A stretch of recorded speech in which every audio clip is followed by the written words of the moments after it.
And welcome back everyone to our next installment of our unit on compounds. Today we're going to be learning about how to name and write binary and ternary formulas. So we're going to be able to, if we see a formula, give the name of it, and given the name, be able to write the formula of different substances.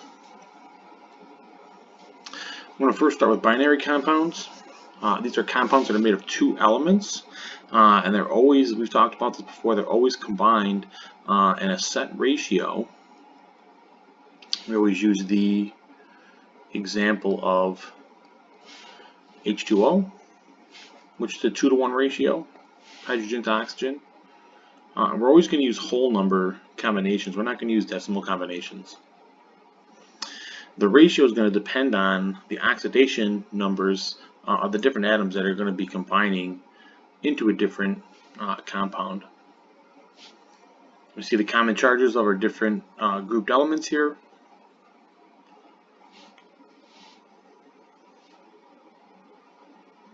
These charges are going to be the same for the most part for elements in their respective groups. So in a chemical formula, we're always going to make sure that we write the metal or the cation first. Might not always necessarily be a metal that's the cation, but the positive ion is going to be written first. And we'll always write the anion second, which is going to be a non-metal. We tend to avoid writing the number 1. We omit that from writing in any of our formulas. So if the ratio is a 1-to-1, it's in sodium chloride, we just write it as NaCl, we wouldn't write it like Na1Cl1. So we omit that if it's a 1.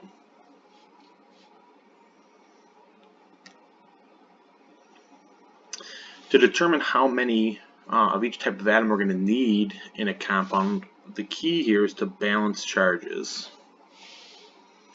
We want to make sure that the number of positive charges from our cation is going to equal the number of negative charges from the anion.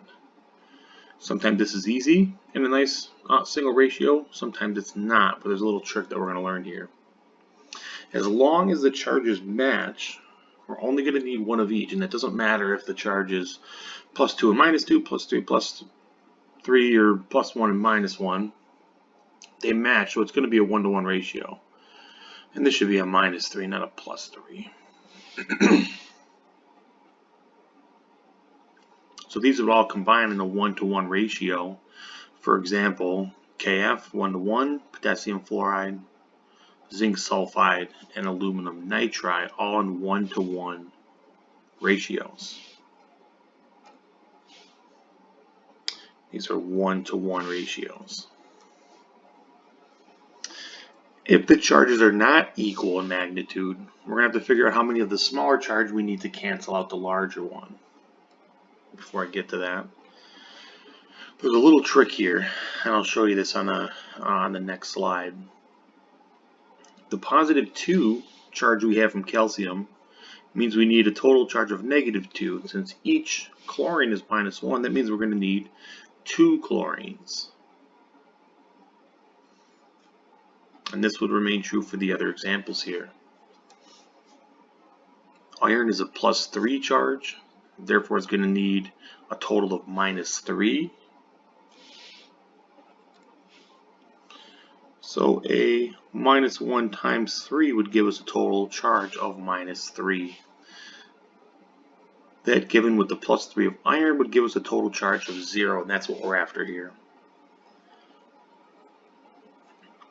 Lithium oxide requires 2 positive lithium ions, and sodium phosphide is going to require 3 positive sodium ions.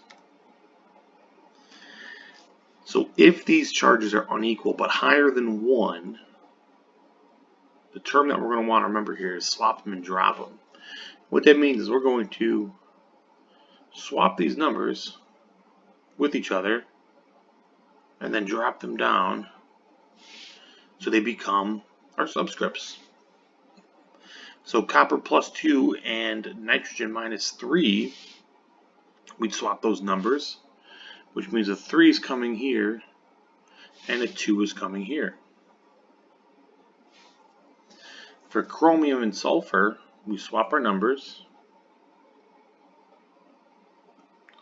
and then drop them. So this would be our 3, and this coming down here would be our 2. And if we want to check the work here, a plus 3 times 2 gives us a plus 6, and a minus 2 times 3 gives us a minus 6. Little simple math here is 0. So the key phrase is swap them and drop them. Now every time we do this, we want to make sure that our formulas are in simplest form. You might see some more complex problems that might try and trick you. So if we try to swap and drop this here, this becomes a 2. Here, this becomes a 4. That's going to be non-simplest form. So if we divide each of these by a 2, we can get our simplified version, lead oxide, lead 4 oxide. So we want to make sure that we don't use that one there. Always make sure yours are in simplest forms.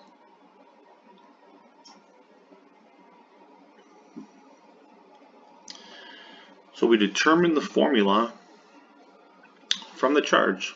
These are charges here on strontium and bromine are different. They're greater than 1.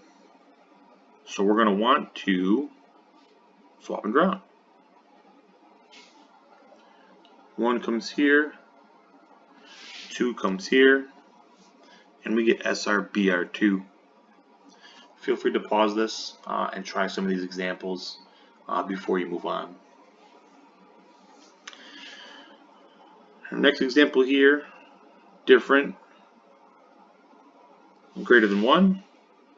So we're going to swap and drop RHCl3.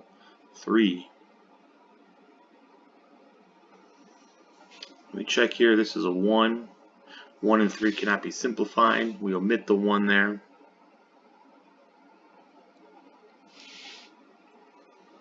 Sodium and oxygen, different charges, greater than 1. Swap and drop. This becomes Na2O. Same thing with the last example.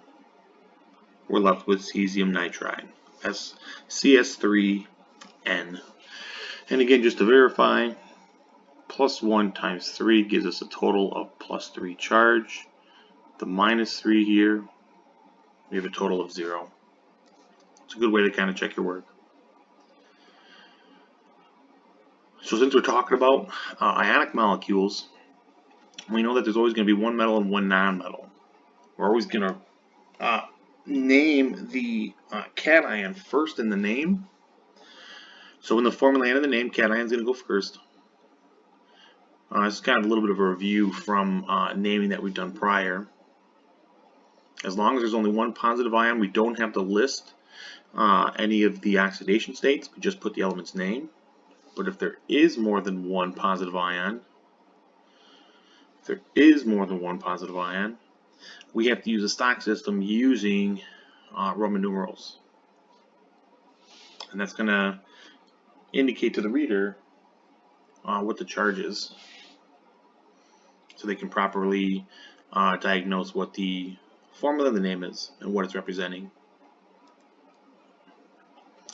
The name of the nonmetal, which will be the anion or negative ion, is going to go second. Remember, we add IDE to the first syllable. We drop off the rest of the end of the name. If there's more than one negative charge on the periodic table, it doesn't matter because we are always going to be using the first one. So putting this all together, the formula and name. We have lead plus 4 and O2 minus forming an ionic compound. We know that to balance this, we're going to swap and drop. So to put this together, we end up with Pb2O4. To simplify that, we get PbO2. Lead does have more than one charge listed on the table. This would technically be a plus 4. This would be a minus 2. So we indicate that with the Roman numeral. Oxygen, we drop off the end of the name.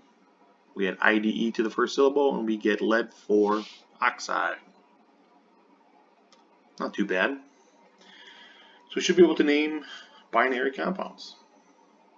KCl, potassium chloride. Potassium only has one charge listed, K plus 1, so we call it potassium. We take the first negative charge for chlorine, drop off the end of the name, use the first syllable, add IDE, get chloride, potassium chloride. Try the next one here.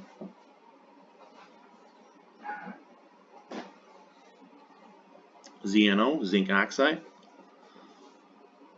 So want to check these on your table. Check the charges. Zinc's going to be a +2, oxygen's a -2.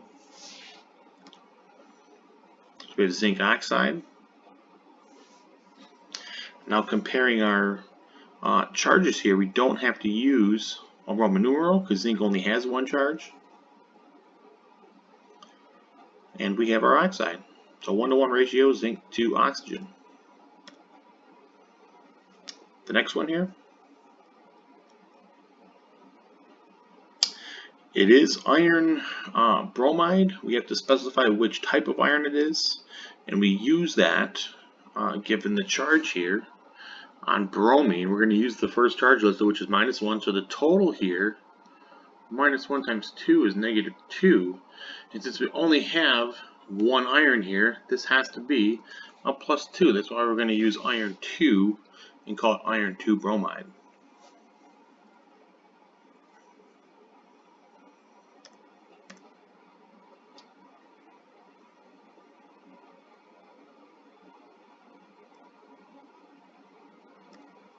Again, feel free to pause this video in between to try these examples. We get chromium 3 oxide, so anything with oxygen is going to be named oxide.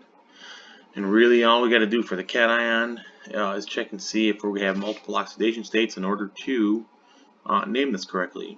And chromium has 3 charges listed, so we use the charge on oxygen to figure this out. Because oxygen is always -2, except for a couple rare cases. -2 times 3 is -6. So we're looking for 2x equals 6, -6. And this would have to be +3 plus 6. Well, it doesn't quite equal it, but you get the idea here. Charges got to balance out, and these have to add up to 0. Make sure you check the elements on your reference table. Check the charges. Swap and drop if necessary. Potassium's only got one charge. Sulfide is always -2. So it's going to take 2 potassiums to balance. So we get K2S after we swap and drop.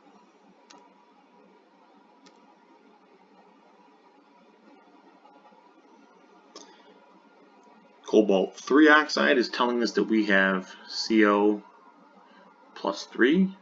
Oxygen's always a -2. These are different, greater than 1, so we swap them and drop them. And we get CO2O3.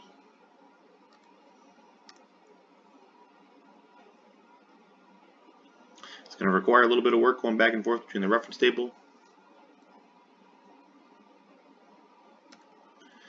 Ag3N, silver is always +1.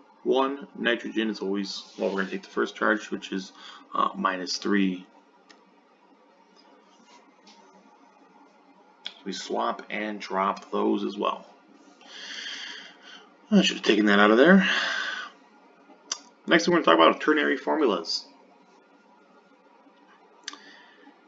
This is going to be an ionic compound, still ionic, but not just necessarily a one metal and one nonmetal. It's going to contain what we call a polyatomic ion, and the ones that you need to know are all found in Table E. These are combinations of different non-metals and sometimes metals. But they're always made of 2 or more atoms, and the total overall charge on a polyatomic ion is going to be indicated. Since it's an ion, it's going to be either positive or negative. We have 3 positive ions listed on the table, and the rest are going to be negative. Make sure you get real familiar with this table. We'll be using it a lot. A couple things to notice. Each of these is made of more than 1 atom. Almost all of them have a negative charge, except for those 3 that we pointed out that do have positive charges. Nearly all of them contain oxygen. Each of the positive polyatomic ions end in -ium, and most of the negative ones will end in IDE or ITE or ATE. If they have 2 atoms, they're generally going to end in IDE.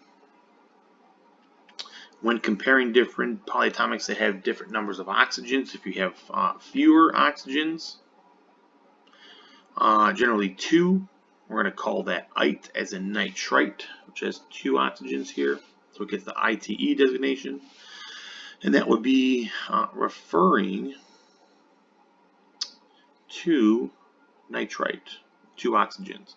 If we go up to 3, we're going to add this ATE, indicating that we have more than nitrite. So that would be nitrate. If we add hypo to the name, as in hypochlorite, that's going to indicate 1 less oxygen than ITE. So the chlorates here, ITE has 2. Hypo going to mean less than 2 or less than ITE. This only has 1 oxygen. Chlorate ending ATE having 3 oxygens. And the final one is if we have beyond ATE or beyond 3 oxygens, we're going to call that perchlorate. Alright, some rules here for naming ternary formulas. Pretty much going to be the same. We're going to have a couple small modifications. Parentheses surrounding the polyatomic ion and a subscript are going to be used if there's more than 1 polyatomic ion in the formula. And we're going to want to make sure that we write that appropriately if we're talking about hydroxide, which is a overall minus charge. If we have 2 hydroxides, that's going to look like that. So I want to make sure that we write that appropriately. Positive ion is still going to retain its name. We'll use the stock system where the Roman numerals were appropriate. The only positive polyatomic ion of note is ammonium, and that will retain its name. So we're just going to call it ammonium all the time. Usually the negative ion will be the polyatomic, again, which will retain its name. A couple examples here. Ammonium sulfide. So we're going to identify ammonium by using table E. NH4, that's going to be a +1. Sulfur being a -2, those are different, so we swap and drop. And we make sure the 2 goes outside of the parentheses, because that means we need an overall, since each ammonium is +1, we want 2 of those, which give us a total of +2 charge to balance out the -2 from 1 sulfur for a total of 0.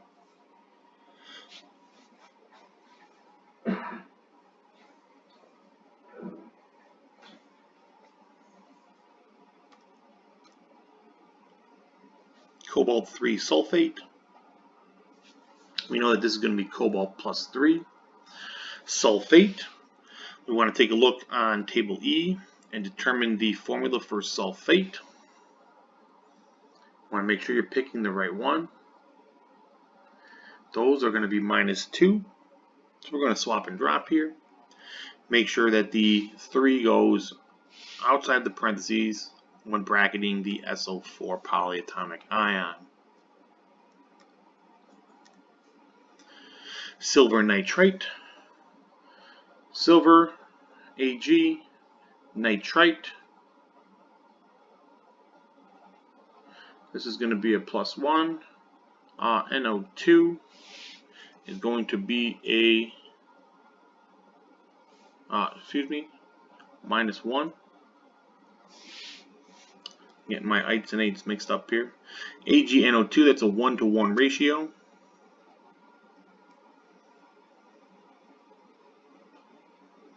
So this would not need any brackets around the NO2. So kind of going backwards here, KNO3. Careful looking for polyatomics. Sometimes they're hard to miss, sometimes they're easier to find. NO3. Nitrate. It's potassium nitrate. Potassium can only be a +1, so we don't have to put any Roman numerals in there.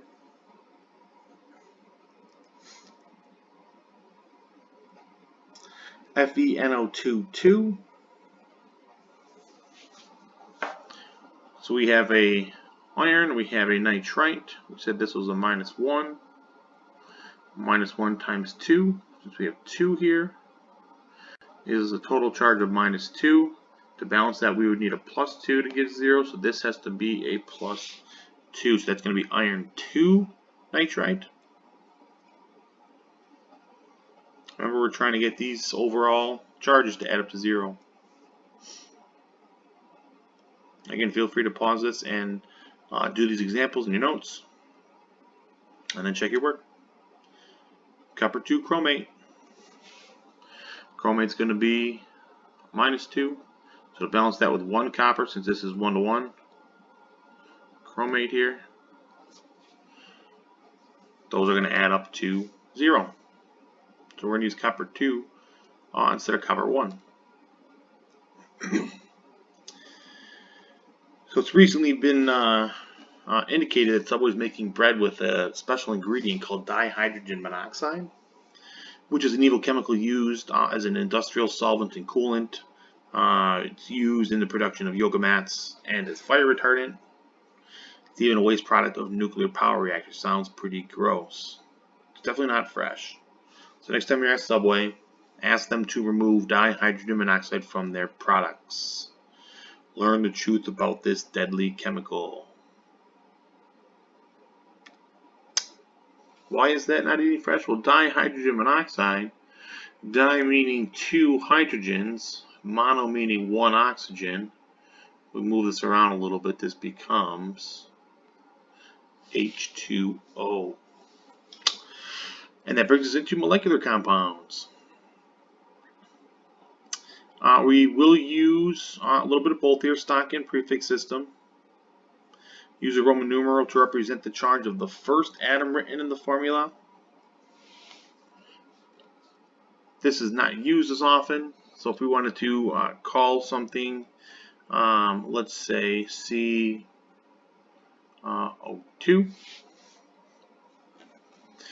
we generally call this carbon dioxide, not carbon 4 oxide. So this is using the stock system here, which we tend to not use. We'll see it a little bit, but not too much. We're going to use the prefix system for molecular compounds or compounds with our non-metal atoms.